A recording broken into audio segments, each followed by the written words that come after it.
U.S. may restrict Ugandan officials' visas over anti-LGBTQ plus law.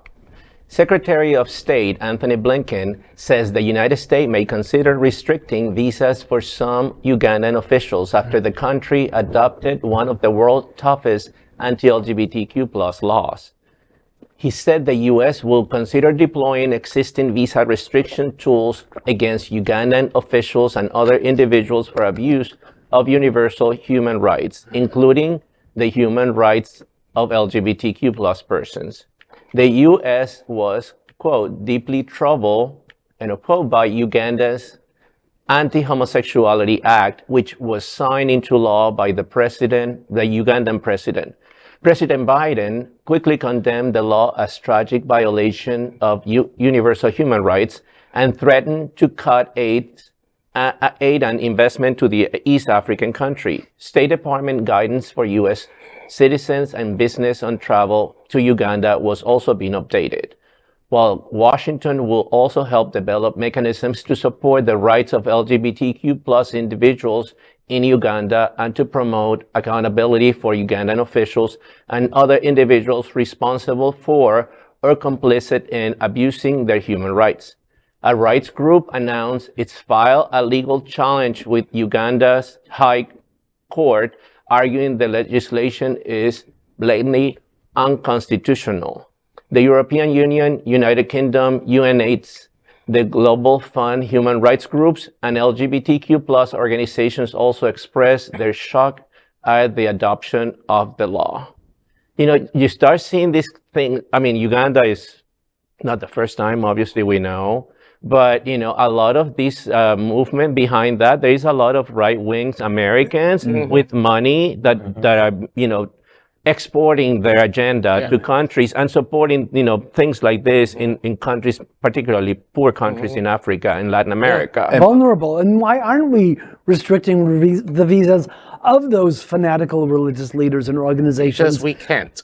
I mean, they are Americans. They can come and go as they like. We cannot restrict their travel to somewhere else just because we don't like what they say elsewhere. The problem with Uganda is that, and actually the problem with the state of the world today regarding this Ugandan law is, decade ago when Uganda did the first time, it was easy to just threaten sanctions, you know, withdraw aid. But in the world today, when we are now, there's an emerging bilateral world once more. It is no longer just one global superpower, there's two. And the other one, also known as People's Republic of China, they don't care about anti-LGBT law.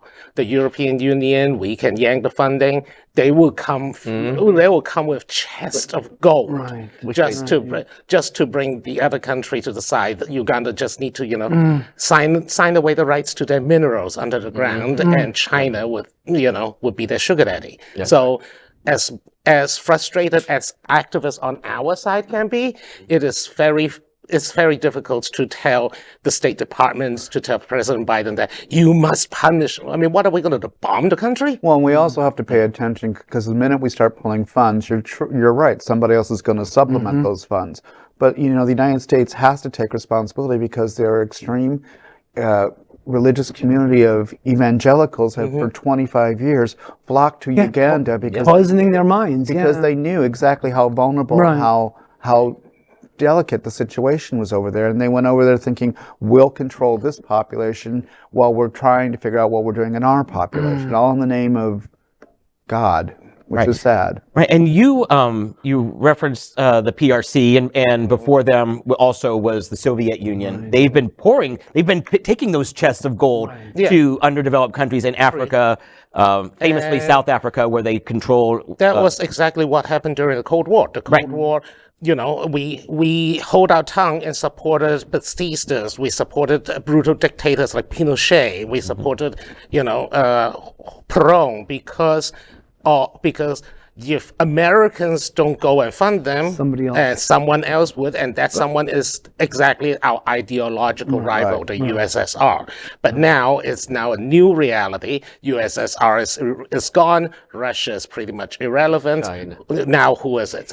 The People's Republic of China. And China has very little use for organized religion. No. But in this case, they're happy to let The U.S. No, not U.S. religions. Right. Religions just come in and enforce a social order so that the PRC doesn't have to, and that gets them a little bit further in with churches, But right? there's And missionaries. Actually, there's more than that. So PRC's approach to foreign aid is that I'm not going to put preconditions to giving you that bunch of money.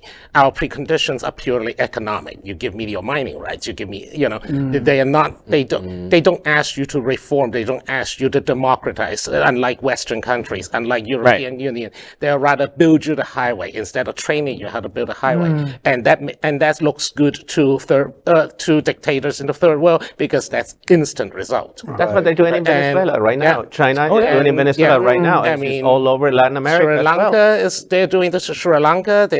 Sri Lanka went bankrupt because of it. And the thing about the value neutral judgment is what PRC put themselves up and say, we are not going to judge your country. Do what you want. Kill all the gays that you want. We are just coming here to invest. We are completely neutral. Right. That's how they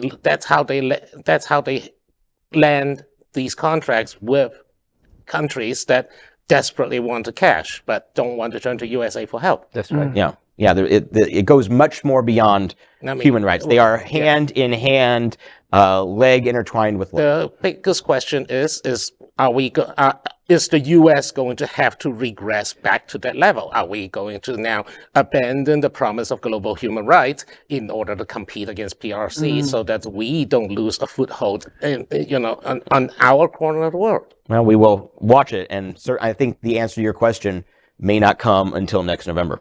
Hopefully. We are Queer News Tonight, the world's first and only live daily LGBTQ+ evening news show from Happening Out Television Network.